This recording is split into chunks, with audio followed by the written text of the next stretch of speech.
Today I want to talk about living in gratitude. Thanksgiving's coming on Thursday. You probably had noticed that. But how many of you are planning a big Thanksgiving with your family? Right? How many? Right? How many of you are planning Thanksgiving dinner with some of your special friends? Right?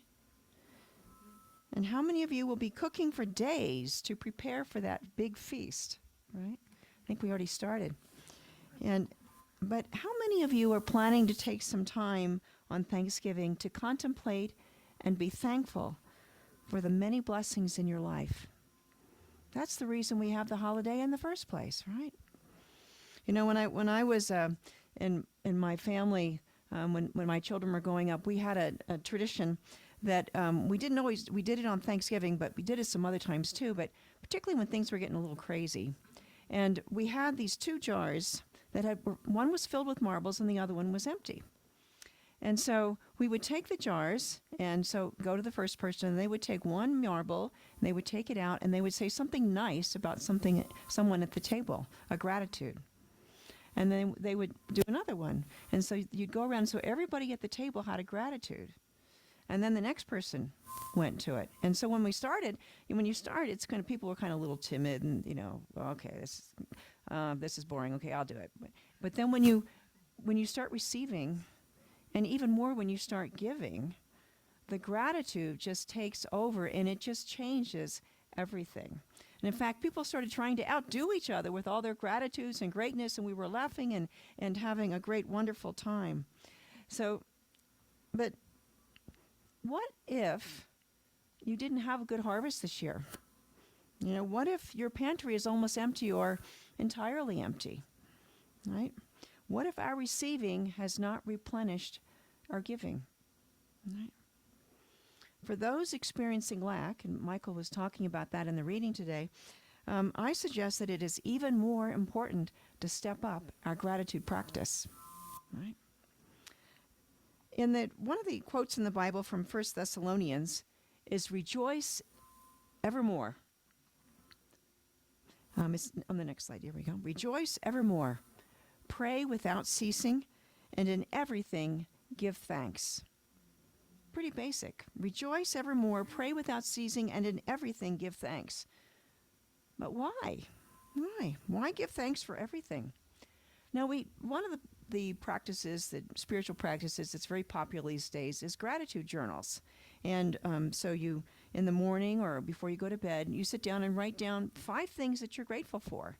And it might be the same things, but as you do it over the course of time, you'll get deeper and deeper into those things that you're really grateful for and understand that at the core of your being, there's so many blessings that are there.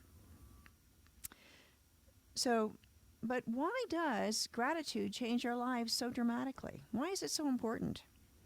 Well, from the reading this morning by Joel Goldsmith, he was a unity minister. In Matthew 13:12, Jesus said, "He that hath, to him shall be given, and to him that hath not, from him shall be taken away even that which he hath." Now, when I first heard this Bible verse, when I was younger, it really confused me because I had a lot of kind and egalitarian ideas. And, how could Jesus, of all people, be cruel to people who already didn't have enough food and shelter, enough income, or enough love, or whatever they didn't have enough of? And aren't we supposed to help our fellow human beings like the Good Samaritan that helped the stranger, right? Why should the rich keep getting richer and the poor keep getting poorer? There's something wrong here with this verse. Well, it's taken me a while to really understand what Jesus meant. So the next line in the Bible after this verse is that it talks about how Jesus spoke in parables, right? Now, to understand a parable, we need to go beneath the surface story and think about the story's symbolic meaning. And this one takes us right down there. Parable stories and have a sneaky way of getting beyond what we think we already know already. We're so smart. We already know the answers. We don't pay attention. We've done this a million times, and we just go on our merry way. But with a parable, like a Zen koan, we have to open up our minds to a new and bigger idea to understand how our belief system, our understanding, is exactly what we need to dissolve in order to experience bounty and abundance in our life. But it wasn't really until I learned from about science of mind that I really understood what Jesus was saying. He that hath, to him shall be given, and he that hath not, from him shall be taken even that which he hath. Now listen again to that. Apply this principle that we have from science of mind, and this is also from the Bible. It is done unto you as you believe. Right? As you believe. So if you have a problem in your life that doesn't have enough understanding, enough experience, enough money, enough friends to help us, enough of whatever it is that we think we need, well, Goldsmith reminds us that we just have a consciousness of lack. It's as simple as that. It becomes a self-fulfilling prophecy. If we state that we lack abundance, time, or resources, the law of God says, yes, you are correct, and manifests lack in our life. What goes in comes out as lack. If we state that we are abundant and have plenty of money, time, and resources, the law of God says, yes, you are correct, and manifests abundance in our lives just as easily. It's automatic. It's the same law. Input a lack consciousness, out comes lack. Input a abundance consciousness, out comes abundance. So therefore, we get to choose whether we focus on lack or abundance. And so therefore, we want to shift our consciousness from lack to abundance. Now, part of this is thinking that God has created all that is, including us, and including every person and everything in all of creation. So why would God keep one part of itself from the other, right? It's our choice. It's God's good pleasure to give us the kingdom. All of it, because we are a part of itself. But how do we shift our consciousness? It's that contemplation that we start with, but if we don't have enough funds to pay the electric bill, it's pretty hard to feel abundant. I don't know if you've ever been there, but I've been there. So how do we get out of what it feels like being in this deep hole? So the first step one is to begin with the consciousness of God and be still and know that I am God, that I am within you. And then, while your eyes are closed, let one thought of something you are grateful for come into your awareness. It could be the roof protecting you from the rain. It could be someone who smiled at you today. It could be the smell of the Thanksgiving feast that awaits us in the next room. It could be the joy that you had preparing your contribution to today's feast. It could be the music from Davina's voice and ukulele this morning. It could be the quiet joy that you feel as you walk under the pine trees and sense them enjoying the rain or the morning dew. Right? Give gratitude for this awareness that you have. And as you sit quietly, let another thought of gratitude come to mind. And then another. And then another. So where do all these ideas come from? Well, did we make the sun that rises in the morning? Did we make the rain fall? Did we grow the food that's on our feast table? We might have cooked it, but we didn't grow it in the first place. All of these things, if we trace them back to their ultimate source, it comes from God. So God is imparting its love, its understanding, its abundance, and wisdom to you, each one of us. Everything comes from that infinite invisible. Our responsibility is to open up our consciousness and be receptive to these divine gifts. Right? So, why is it God's good pleasure to give us the kingdom? Because we are a part of the divine itself. God gives to us because we are an inseparable part of God. If we're not feeling that good and that abundance, the only thing that's separating us is a door that we've put up. And so we need to open the door of our mind to allow that consciousness of abundance and love to come into our being. So putting all of these pieces together, if we shift our focus from lack to gratitude for what we have, we will shift our awareness and belief to our abundant, to having. So Jesus told us that the kingdom of God is within us. This means that because God is the source of all there is, including us, we embody all of the qualities of God. God is love. We are love. God is peace. We are peace. God is abundance. We are abundance. It's not a bad. Some people think that abundance is a bad thing, that we must be humble. We must be, simplify our life and not have anything wonderful. Well, if you want to think about what's abundant, just look at the flowers that flourish in the spring. Look at the rain and the snow that are coming down. Look at the pine trees that are here standing tall through the winter. That is abundance. That is the nature of the divine. It's not teeny tiny, sparseness. It's abundance and beauty. So now also, we are a center from which the infinite invisible flows out into the world. We already have within us everything that we will ever need. And when we live in gratitude for what we already have, we shift to knowing that God is our infinite source. But there are probably some of you that are still looking out there for our good in the world. Okay, well, it's abundance, and I'm going to go out there and we're going to have a treasure hunt, and I'm going to find it. Okay, and find out where it is. Now, it's a nice idea. Some people think it's a nice idea that our good comes from God and supply, but don't we really get our supply from, or whatever we need, from other people? As kids, our parents provide for us when we're children, hopefully, whatever they think is best. Or isn't it our spouse or our job or our friends or relatives that provide for us? Maybe it's our customers, our investments, or our marketing program, or whatever it is out there. We're looking for someone or something out there in the world. But in reality, everything and everyone out there is a part of God too. It's not about getting more stuff. It's about sharing the good that we already have with the world, allowing it to come through us into the world.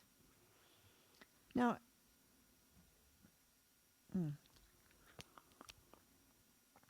as an example, and I love this example that Joel Goldsmith uses. It's the end of the winter, and there's a tree. It's supposed to be a fruit tree. What does it look like? Looks like a trunk and a bunch of branches and nothing else. Might be barren. Who knows? Will it come back? Well, we think it will, but it looks pretty barren at the end of the winter. So how does that tree get fruit to hang on its branches? Does it convince the tree next to it to hand over some of its fruit? Well, that other tree is probably looking just as barren at this point in time. What do the farmers do? All right, do they go out and they take, they have a big box and a bushel, and then they go and hang little apples or pears or peaches on the tree and let them grow into big apples and pears and peaches, right? Of course not. Do the little apples, how do they come up from the roots, and hang themselves on the trees? Are they like little worms or something that kind of make their way up and then turn into apples?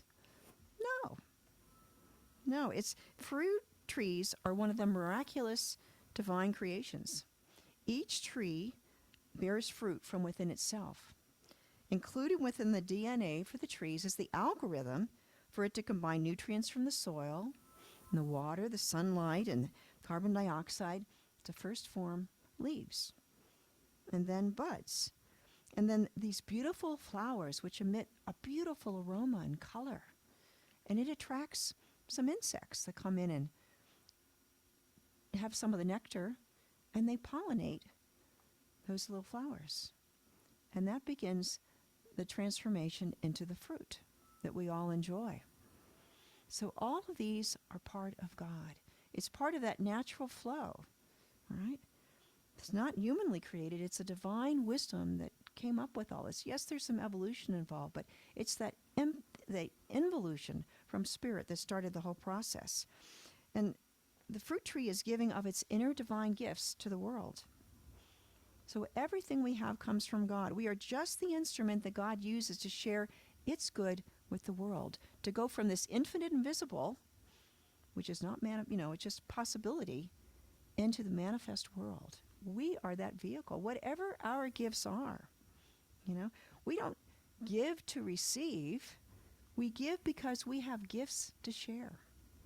It's overflowing from that abundance that's within us, that infinite abundance that's coming within us. It nourishes us. Whatever we need is provided, and it flows out into the world. And so it's about listening and being in touch with that inner divine flow. So how do we start that flow?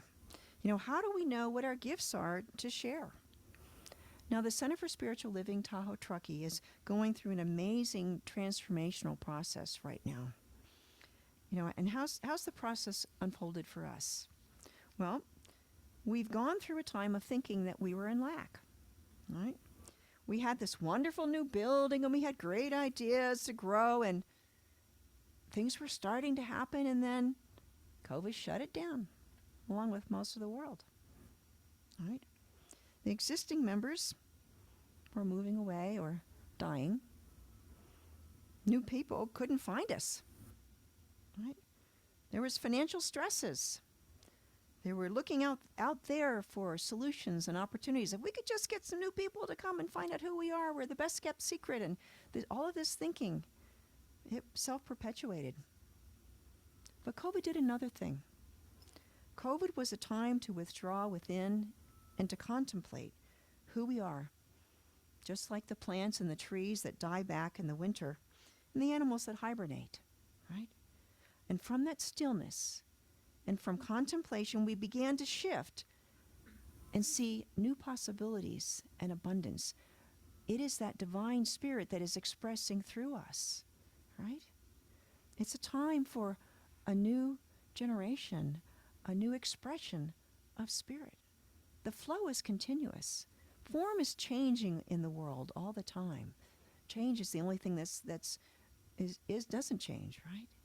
But is that spirit. So we had to listen to what Spirit's idea was for the next yet to be. So we began with our visioning process. Our purpose continued to be love, a divine quality, right? And our vision evolved a little bit. We added service, and it's now embracing all and serving with love while awakening to the one. What would that look like if we expressed it in the world? Who do we want to be? Who do we want to express? How do we express that vision and mission in the world? And then we will have what will be the fruits of our labors, right? What might a new way of being that's different from the way we were before, different from a more traditional church, all right? Now, we went through a fantastic visioning process, going from good to great. Because what we had was good, but we wanted to be great. How can we be an even greater expression of the divine? And so we went through this process that ended up with this vision, good to great vision. And so we spent a lot of time going within and listening to that vision. And we came up with what our passion was. What are we passionate about as being a center here in the midst of the beautiful nature of Lake Tahoe? And what are we best at about, we practice and teach spiritual principles, right, with meditation and all these different ways of doing it. We're not limited to just the ways that we've always done it. There's a lot of new things. And what's our resource engine that supports our center?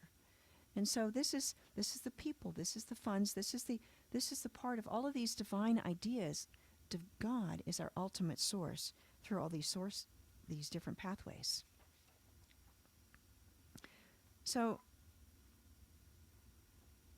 in life, there's rhythms, right? So we've got the sleeping and awaking. We've got hibernating and awakening in the spring. There's inhaling and exhaling, inner reflection and outer reflection. So as we came out of COVID, we went into action, all right? We tried to recreate the world that existed before COVID, all right? Before the Tahoe-Truckee area evolved into the world that it is today. And we became frustrated because it didn't work the same, because the world wasn't the same, right? We were frantic and exhausted, and we tried harder, and that action. We were looking out there for for the solutions. We were looking to the past. And what we really had not done was take the inner vision and connected it with action.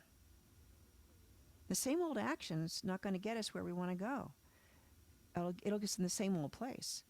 But what we had to do is we had to evolve to a new form. We had to let go of that old form, things that made us like a traditional church that met on Sunday mornings with prayer and music and scripture and a sermon, maybe a senior minister that's here every week.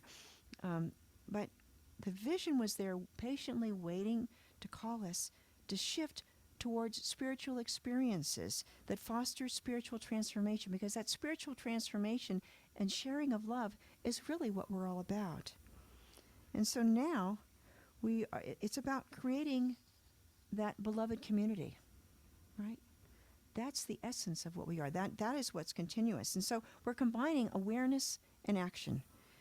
The result is evolutionary and transformative growth for our center and for each one of us. We're becoming that spiritual hub that we've had as a vision all along, but now we're allowing it to manifest, right? And being courageous and letting go and saying, okay, let's try it.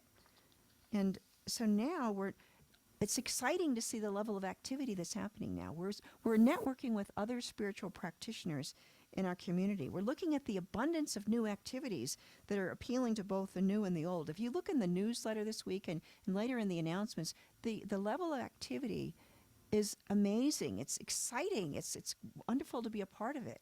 I mean, I'm seeing that the board members were we're tired, and all of a sudden there's this rejuvenation and people are excited and new ideas are coming and things we've been talking about. Well, because we're not doing the old stuff anymore, all of a sudden there's time. There's time available to allow the new things to come through. And it's fantastic. All right? The seed has germinated and those new little twigs are coming up out of the soil. And I can't wait to see what it's going to turn into. All right? Is this going to be a peach tree or an apple tree or maybe an avocado tree? Who knows, right?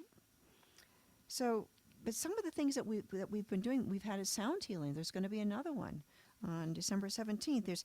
There's music as an invitation to spiritual transformation. Colleen had an experience like that last week, and Angelica is coming next week. And music is such a transformative, opening, healing spirit. Art is a part of that as well. We've had yoga with Charlotte that she's teaching, and Tai Chi with Chris. In a few weeks, Matthew Harva, okay, is coming, and I know him by Matthew Lundbeck, but he's got a Hindu name now. But he's going to be coming with yoga and music and Hindu chants, right?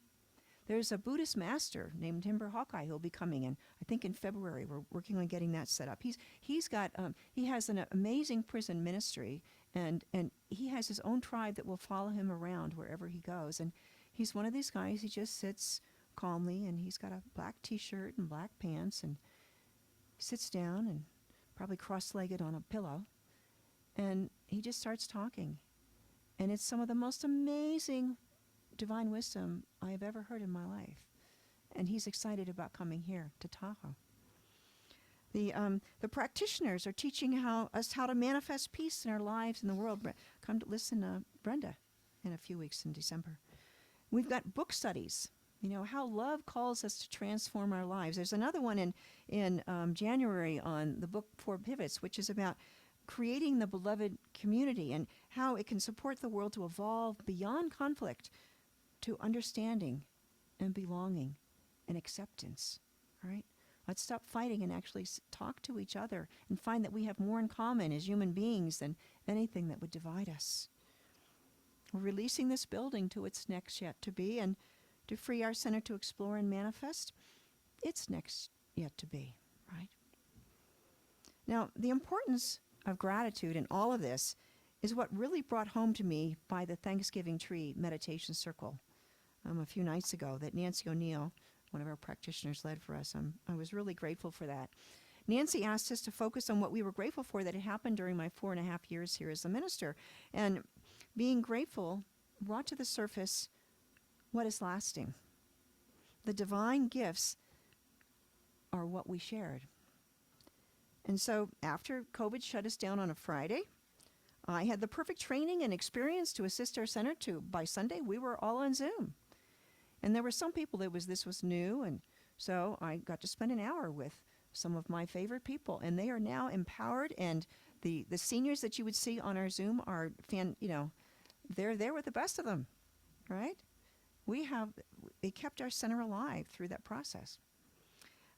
We weren't able to start the midweek youth and family program that was supposed to start the very next week, but we were able to send some of our teens to camp, and their lives have been transformed amazingly. Teen camp is I don't know, Juniper, but it's that's something you may want to look into because it's fabulous. We were also able to shepherd some of our dearest members to their transition to the next plane. And that's a part of saying goodbye with love and appreciating their divine wisdom. Right? We loved and supported each other. We cared for each other. We lived by our spiritual principles. Gratitude is a powerful tool. It reminded us of the joy of expressing our divine gifts and expressing love, infinite love. Gratitude that we are connected inseparably with the divine is helping us grieve, letting go of our building, but freeing us to see new possibilities. Gratitude that infinite flow of the divine is always with us and within us. I kind of feel like Mary Poppins, right? My assignment here is over, perhaps. It's time for me to leave and go on to my next assignment and whatever the next evolution is here of the center.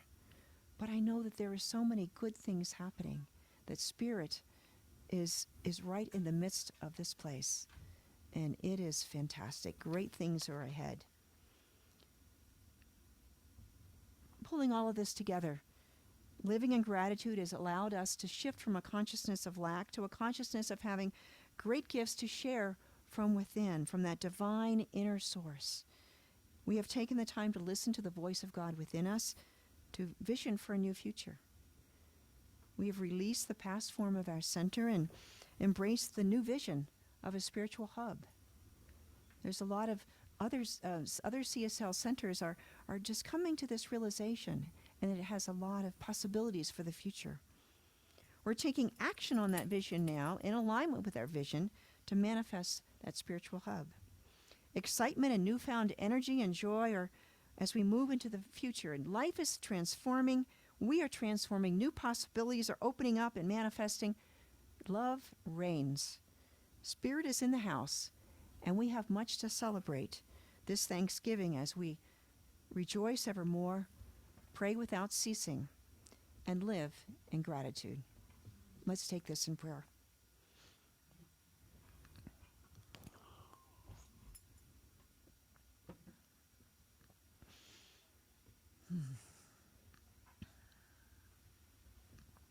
And so as we give gratitude for all of this life around us, we take this time to go within, and we sense the presence and the power of God. That divine source that has created us with grace, with love, with wisdom, with joy and peace, and fills our heart full to overflowing. Everything that we are is an expression of that divine, and that love just fills us and flows out into the world. And it heals people that are around us. It heals our own hearts.